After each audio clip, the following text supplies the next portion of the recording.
Kristo không tuân bao mày đi bên cả đê này đi băng cầu thằng mày su không băng này thế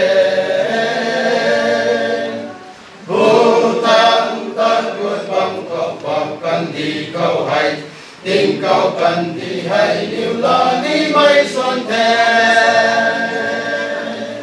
vô tăng rồi suy gắn chiều lệ lũng xì ra rồi lũng tàn tan nó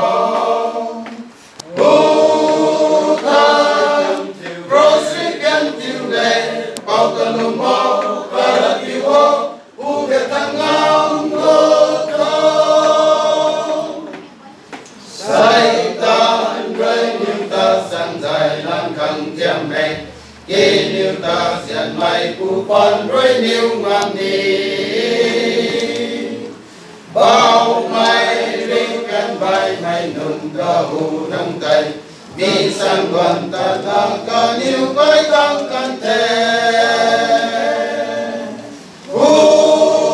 thang rồi suy căn tiêu lệ đông xì ra rồi lung tàn tan nó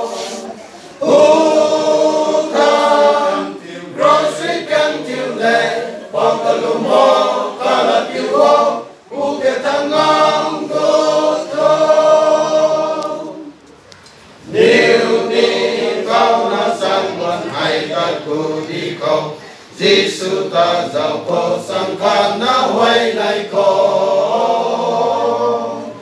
Krista cái cầu về tu na sang cầu tan cầu Hosanna nhiều cầu cầu say tan cầu u đi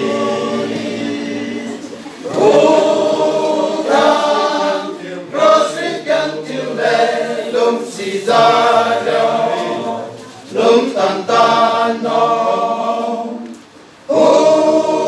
thang rosy gan tiêu lệ bao ta lung mô ta là tiêu hô u việt thăng ngang ngô